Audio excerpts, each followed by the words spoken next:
Hello, my name is Larry Pond. I'm a CPA here in Redwood Shores, California, and today we're going to talk about dependents, who qualifies, and why it's important to figure out if someone qualifies as dependent.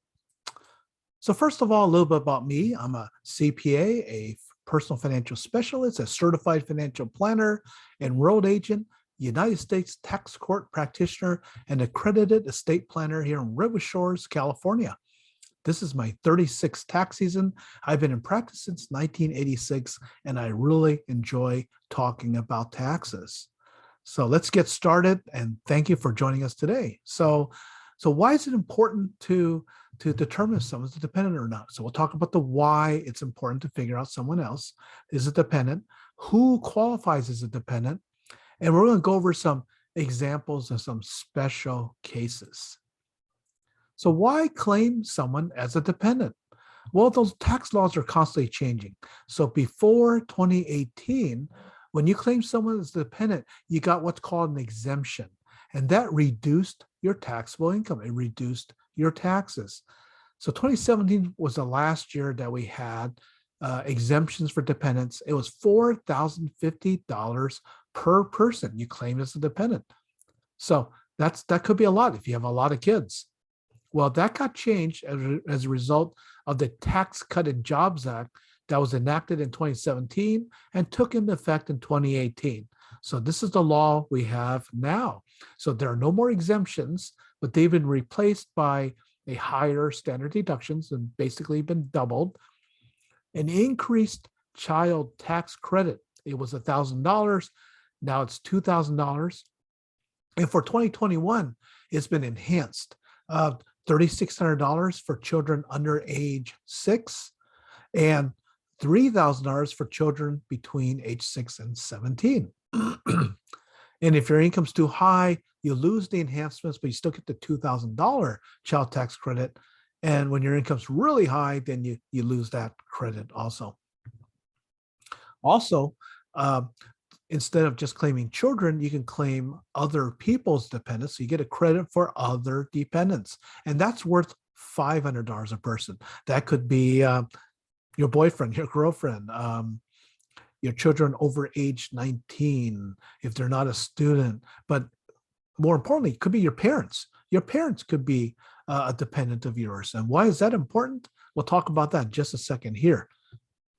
So here's the reasons why claiming someone's dependent can substantially reduce your taxes. It could help increase the amount of the earned income credit. You also get a child dependent care credit. So that's for having someone in daycare.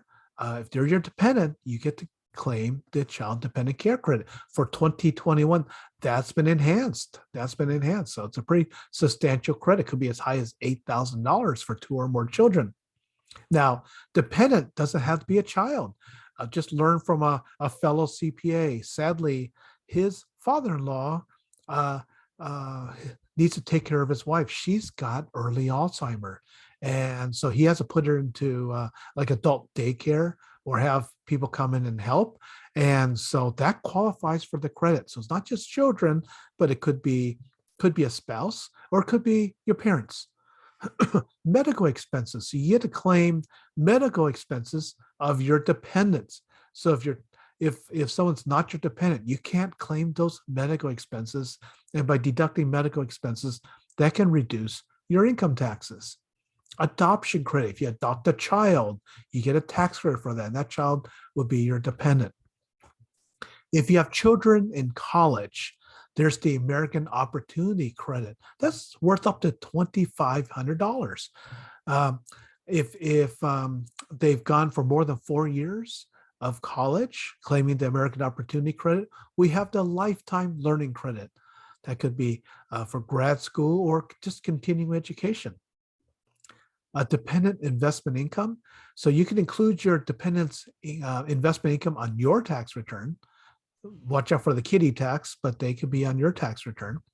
And also health insurance for children of self-employed individuals. As a self-employed person, you can claim 100% of your health insurance as a deduction. And that also includes your dependent children. If they're your dependent, you can deduct their health insurance also. So let's talk about who qualifies as a dependent. There's two types of dependents. They're either a qualifying child or a qualifying relative. So let's go over the questions or the tests you must meet to be able to take someone as a dependent. So you have to answer these questions. Number one, are they a citizen or a resident? U.S. citizen, a U.S. national, a U.S. resident, or a resident of Canada or a resident of Mexico? That's number one. Number two, are you the only person claiming them as a dependent? So only one person can claim a dependent. So you can't share the claims, only one at a time. You might work out a deal where I claim the child in odd years, you claim the child in even years. These are for divorced couples or unmarried parents. Are they filing a joint return? So you could have a dependent who's married, that's okay, but they can't be filing a joint return. If they're filing a joint return, they would not qualify as a dependent. And for a qualifying child, are they related to you? And these are the list of the relationships: son, daughter, stepchild, eligible foster child, brother, sister, half brother, half sister, stepbrother, stepsister, adopted child, or an offspring of any of them. So that could be a grandchild, a grandnephew, or a grandniece. So here's the list of relationships to be a qualifying child. And lastly, do they meet the age requirement? So you can have a qualifying child if they're under age 19. However, there's an exception for full-time students. If you're still a full-time student, you can claim them as a dependent up to age 24. So those are for kids in college. However, if they are permanently or totally disabled, there is no age limit. Also, you need to provide financial support, at least a half financial support, and you're the only one claiming them. So for unmarried parents, divorced parents, they might take turns at claiming them. Now, if they can't agree to that, or there's no agreement in place, I always recommend when you're negotiating a divorce settlement or a marital settlement, put this in the agreement on who is claiming the child, what year, even years, odd years, or whatever.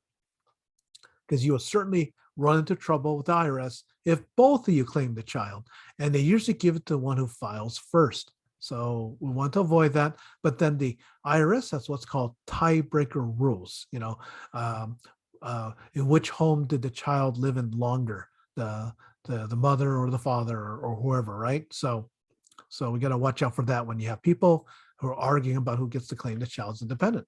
Okay, so that's for a qualifying child. How about a qualifying relative? So for a qualifying relative, there's these rules you got to follow. Did they live with you all year? All year. For a child, it's at least 6 months of the year. But for a qualifying relative definition, they got to live with you all year. Did they make less than $4,300 in 2021? Make less than $4,300? And do you financially support them? You provide over half the support. And are you the only person claiming them? So, we get questions of, well, can I claim my boyfriend or my girlfriend as a qualifying relative, as a dependent? Well, possibly, if they meet all these tests, right? And in some cases they do, or in some cases they don't. But what's the definition of support? Support is food, shelter, clothing, education, medical and dental care, recreation, transportation, or other similar necessities. And I think these definitions are relatively straightforward. What would go into those categories? You kind of know where your money's going, and do you provide over half the support? So let's talk about some special cases here. So there's some special cases. So there's you can have temporary absences, and that could be because of school. Your child's off to college. They're not living with you, but you're still providing over half the support. So that's okay, a temporary absence. Or for business reasons, you had to relocate someone for business purposes. A military service, you got caught up or you got transferred. Medical care or vacation. So there are allowances for temporary absences. For a birth or a death of a child, they're considered to have lived with you all year. So your child could be born on December 31st. They're treated as if they've been with you all year. Sadly, your child might have passed away on January second or first, they're still treated as if they live with you all year and you still get the dependency claim. For kidnapped child, they're considered to have lived with you all year. If law enforcement presumes that the child has been kidnapped by someone who is not a member of your family or the child's family, and they're considered to be living with you until the year the child's 18th birthday or until the child's determined to be deceased. Foster child. You can have a foster child. They're not adopted yet. So adopted children would qualify under qualifying children, but a foster child, if they meet the conditions of caring for a child dependent, you'll be able to claim them as a foster child. Just make sure the parents don't claim the child's a dependent also. Only one of you can claim the child. What if you have a child in college? So for example, you have a daughter is in college, she worked and earned $6,000, but you still provide over half the support. She will have to file her own tax return because she worked and earned some income. But on the 1040, she can check the box to indicate that she can be claimed as a dependent on another's tax return. So she doesn't claim herself, but she gets to exclude from her taxes the first $12,550, which is the standard deduction. Since she made less than that, her taxes will be zero. Now, you do not report her income on your tax return. You can still claim her as a dependent. Here's the example of a married child. So let's say you have an 18-year-old daughter. She's married at the end of the year. She and her estranged husband filing separate returns. They're not filing a joint return. She's filing separately. She lived with you for more than 6 months, and you provided over half the support. Well, she's 18 years old, so she's under 19. So she'll qualify as a qualifying child. You claim her as a qualifying child and can be claimed as a dependent on your tax return. Well, next year she turns 19. So after she turns 19, she no longer meets the requirements for a qualifying child, but she'll be a qualifying relative. So what that means is, as a qualifying relative, that's worth $500. A qualifying child is worth $2,000. For an 18-year-old, it's $2,000. For a 19-year-old, it's $500, unless she becomes a full-time student. So instead of getting a $500 tax break, you'll get a $2,000 tax break. We know many of these cases. What if you have an adult child? You have a son who's age 24. He's unmarried. He's unemployed. He's not a student. I don't know what he's doing, but that's the case. He's obviously too old to be a qualifying child because he's over age 19, and he didn't work. So his income's less than $4,300, and you provided over half the support. You can claim him as a dependent, as a qualifying relative. So he's worth $500 to you to claim him as a dependent. What about a niece or a nephew? So you have a 12-year-old daughter of your brother. So she's your niece. She lived with you 7 months out of the year, over 6 months. Well, she'll meet the requirement of a qualifying child, and you can claim her as your qualifying child. Just make sure the brother doesn't claim her also. Only one of you get to claim her. I get this one a lot too. A child of a girlfriend or a boyfriend. Can I claim them as a dependent? Well, your girlfriend has a 4-year-old son. You provided over half the support. He's not a qualifying child because he's not related to you, so he won't be a qualifying child, but he could be a qualifying relative as long as the girlfriend's income is below the filing requirement of filing a tax return. But you probably don't want to always claim someone's a dependent. So there's certain cases where you don't want to claim them as a dependent. And one of the cases is in the case of education credits. There's something called an income phase out. If your income's too high, you might not get the benefit of the education credits, which might make sense for the child to take advantage of those credits. So if the child is working, so they got to file a tax return, then let them claim the American Opportunity Credit. That could be worth up to $2,500. There's two components to that. There's the $1,000 refundable portion. So your child will get that, the $1,000. And then there's the $1,500 non-refundable portion. And that only applies to any tax liability your child might have. But this is definitely better than zero, because if your income's too high, you're going to be phased out. Same thing with the lifetime learning credit. So you need to do some analysis. Does it make sense to claim that child's dependent or not? So there's some questions to ask about these types of relationships. Here's some resources about claiming dependents.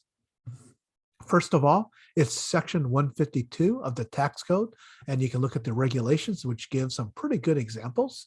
The IRS website has frequently asked questions about dependents. So you can go to the IRS website, irs.gov. In the search box, type in dependents FAQ. It'll take you to this link. And it's got some very specific situations. If you're relying on any of those situations that might apply to you, and you say, hey, according to your FAQ, I qualify, print that out and put it in your files. The reason I say that is if you're relying on it and later on the IRS disagrees for whatever reason, you can show them this is what you relied upon. You can't rely on going back to the IRS website because they might have changed or deleted that FAQ and won't be available to you. So that's something to watch out for. And then there's IRS Publication 501. It's about 30 pages. It's entitled Dependents, Standard Deduction of Filing Information. Go to the IRS website, type in Publication 501. You get the 30-page PDF. It's really helpful. It's got lots of good information in there. It's got flow charts and worksheets to help you understand this topic. So thank you for joining us today. I hope this was helpful. So good luck with getting your tax returns done, and good luck understanding who is a dependent and who's not dependent. If you have any other suggestions for other topics you'd like to hear us do, let me know, and I look forward to hearing from you. Thank you very much, and have a great day. Bye-bye.